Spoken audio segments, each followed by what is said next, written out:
کہتے ہیں کہ کسی ملک کا مستقبل دیکھنا ہو تو اس کی کلاس رومز میں جھانک لینا چاہیے۔ تو آج ہم بالکل یہی کرنے والے ہیں۔ ہمارے سامنے ہے لاہور، پاکستان سے پہلی جماعت کی انگریزی کی ایک کتاب۔ آئیے دیکھتے ہیں کہ یہ کتاب اپنے اندر کیا کچھ سموئے ہوئے ہے۔ تو یہ ہے وہ کتاب، اسے Punjab curriculum and text book board Lahore نے شائع کیا ہے، اور ظاہر ہے اس کا مقصد پورے پنجاب میں پہلی جماعت کے بچوں کو انگریزی سکھانا ہے۔ تو سوال تو یہی بنتا ہے نا کہ آخر پاکستان میں پہلی جماعت کے بچے اپنی انگریزی کی کلاس میں سیکھتے کیا ہیں؟ اچھا، اس کے سرے ورق پر ایک چیز فوراً نظر آتی ہے، اور وہ ہے یہ جملہ، ایک قوم ایک نصاب۔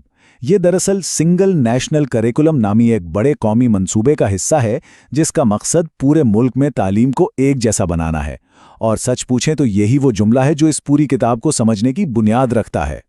تو پھر شروع کرتے ہیں۔ سب سے پہلے یہ دیکھتے ہیں کہ اس کتاب میں انگریزی زبان سکھانے کے لیے بنیادی چیزیں یعنی اس کی ABC کیسے پڑھائی جاتی ہے۔ شروعات ہوتی ہے حروف تہجی سے یعنی ABC سے، اور سکھانے کا انداز دیکھیں کتنا رنگین اور دلچسپ ہے۔ ایک ٹرین ہے جس پر بچے سوار ہیں۔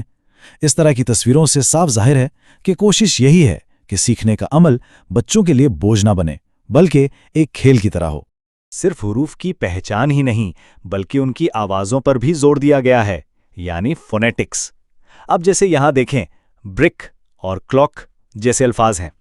بچوں کو سکھایا جا رہا ہے کہ حروف کو ان کی آوازوں سے کیسے ملانا ہے۔ ظاہر ہے یہی تو زبان سیکھنے کی پہلی سیڑھی ہے۔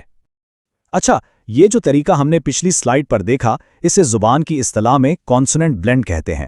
مطلب جب دو کانسوننٹس ایک ساتھ آتے ہیں، جیسے بریک میں بی اور آر، تو دونوں کی آواز سنائی دیتی ہے۔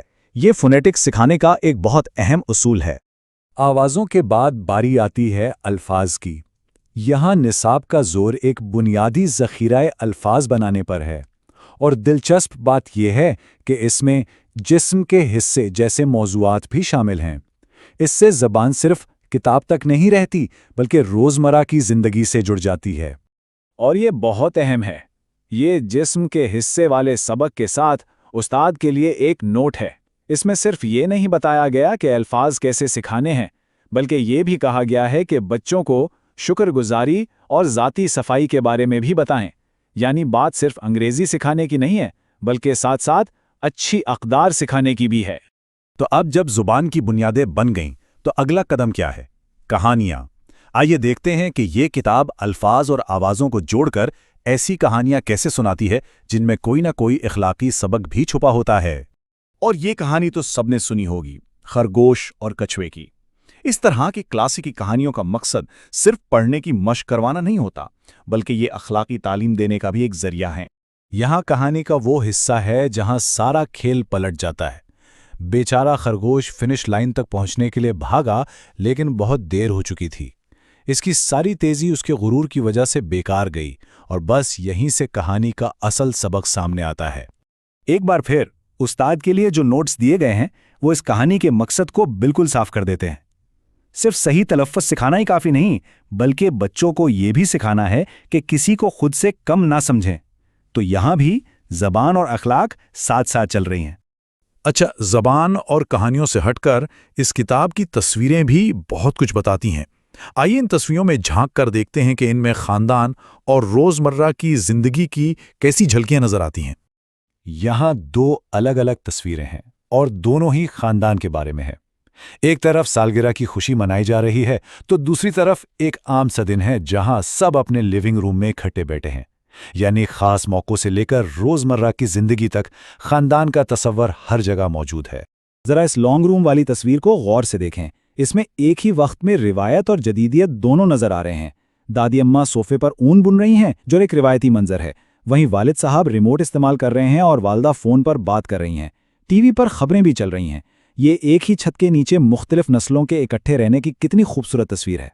تو اب تک ہم نے جو کچھ بھی دیکھا ہے، آئیے ان سب کو جوڑ کر دیکھتے ہیں کہ اس کتاب کے پیچھے اصل سوچ کیا ہے، اس کا بڑا نظریہ کیا ہے۔ یہاں ساری بات کا خلاصہ ہے۔ اس کتاب کے دو مقصد صاف نظر آتے ہیں۔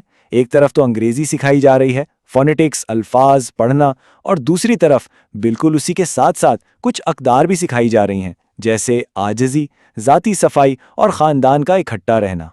اور یہ سب کچھ ہمیں واپس اسی ایک جملے پر لے آتا ہے جو کتاب کے سرورق پر لکھا تھا، ایک قوم ایک نصاب۔